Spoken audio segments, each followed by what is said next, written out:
By the spring of 2016, Turner's little villa is completely enclosed in a cocoon of scaffolding. The house looks as if a bomb has hit it. Demolition of the additional side wings is well underway.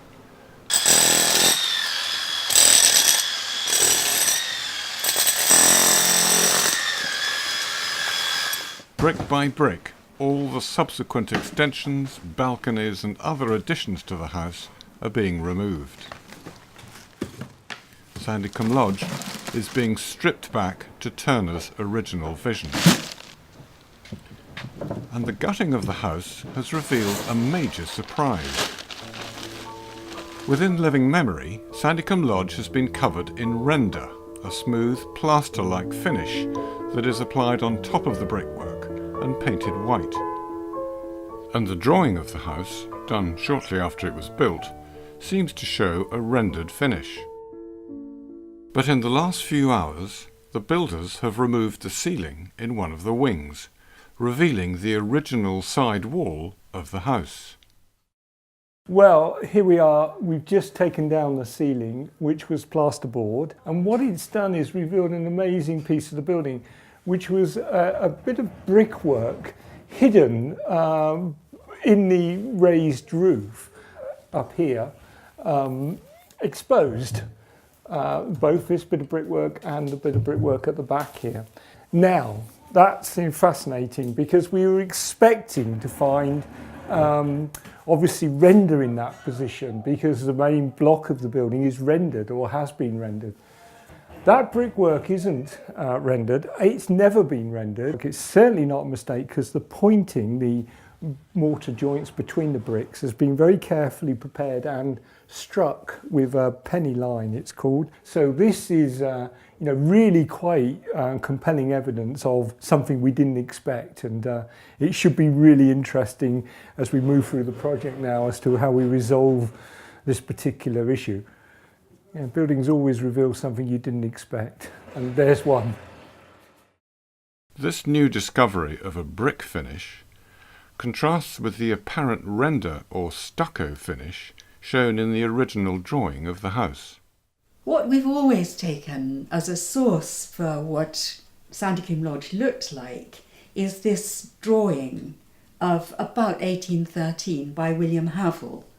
And it does, if you think the house is stuccoed, then it does appear to look as though it is stuccoed.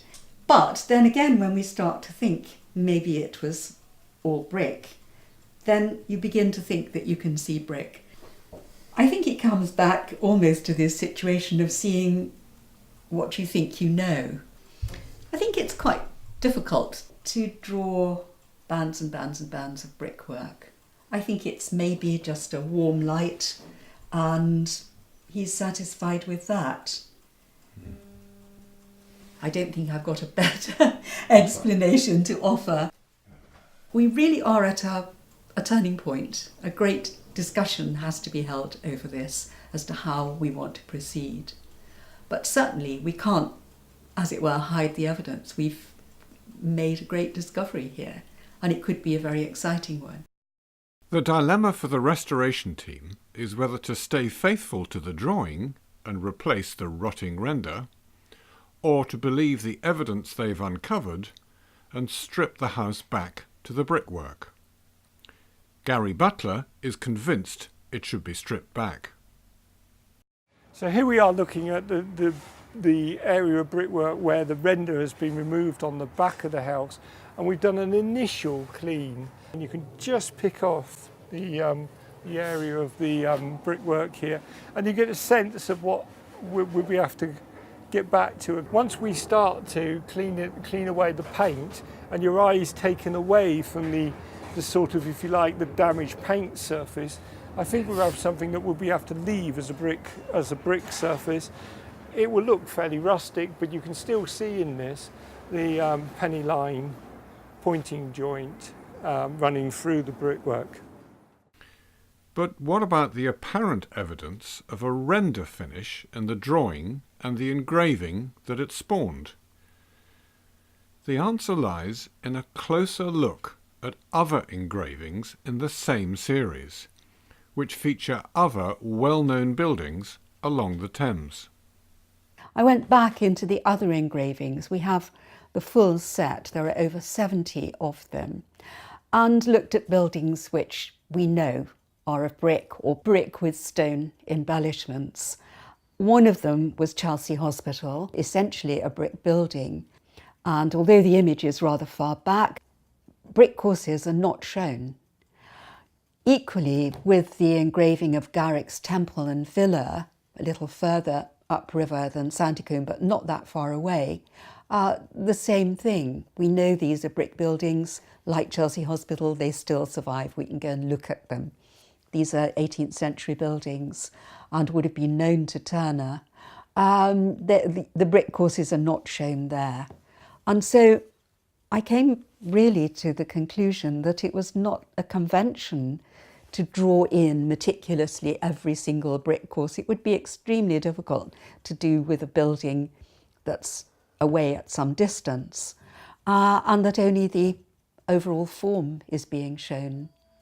So we felt that we could strongly support Gary's advice as a conservation architect that the house was indeed originally built intentionally in unrendered brick. I think that looking at these engravings help to support that view, and so the Trust is very happy that Sandycombe Lodge in its new manifestation will be a brick-built building.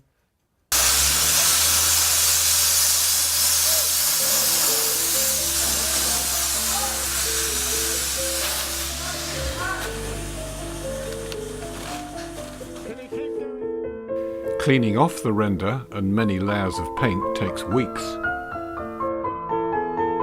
A high-pressure powder treatment strips the paint away, but great care has to be taken not to damage the face surface of the bricks.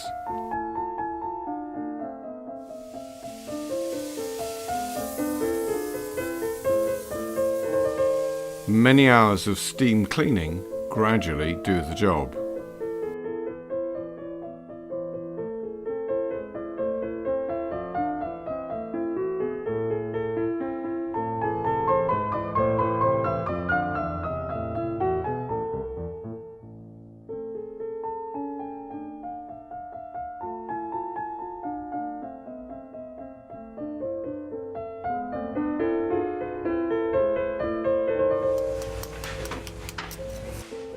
When the modern methods are finished, the remaining stubborn specks of paint have to be painstakingly removed by hand.